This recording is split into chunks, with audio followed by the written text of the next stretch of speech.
Hello and welcome to Vicarious Living. I'm Marissa Mortimer. I'm a writer.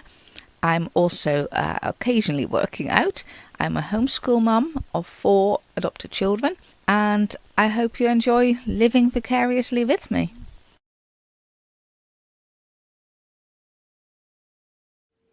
So I just wanted to introduce Sapphire Beach for a minute. Last month, I know in America they have like a whole month, but it was Mental Health Awareness Month. And I think in the UK we have 1 week. Now this book is great as an opening to share with people, to just think about mental health, because obviously it comes in many shapes and sizes. Sapphire Beach deals with the aftermath of domestic violence.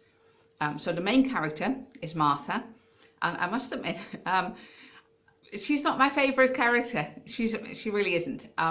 She is very different from myself, but I think it was important to hear her side, and she did grow on me through the story slowly. She got there in a way. So Martha is overcoming a domestic violent marriage. Now, the reason I wrote this book is that a lot of people think that once you leave a traumatic situation, you leave the trauma behind, all the bad things are left behind. And that's not really the case. And I think people underestimate that. For example, we have our children are adopted and they have been with us for 8 years. And a lot of their problems are still with them. And probably, obviously we can't tell, but they're quite likely to be with them for a while longer. So leaving the trauma or leaving the traumatic experience behind doesn't mean that you're healed now and everything will be fine. So that's one of the points I wanted to make with this book. The other point is that I think as Christians we can be very blasé and very offhand. So when we say, well, you just need to have faith, trust in God and he'll heal you. I'm not saying God can't do that, but we find that most of the time that's not what happens. There are consequences to choices we make, and those consequences don't go away just by trusting God.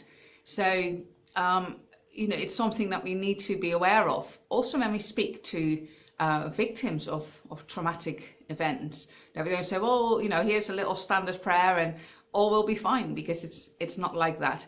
Obviously, trusting God plays a huge role in the healing of the mind and of our lives, but it's not going to be an overnight thing usually. Obviously, I have to put in caveats, because with God all things are possible, even overcoming hugely traumatic events. But generally it will take more than one little standard prayer.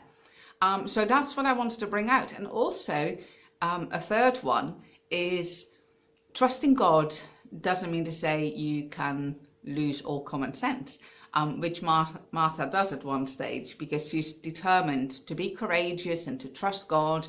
But God trusts us, wants us to trust him in our circumstances, in our path, so we don't follow somebody else's path or somebody else's life experiences just to prove our trust in God.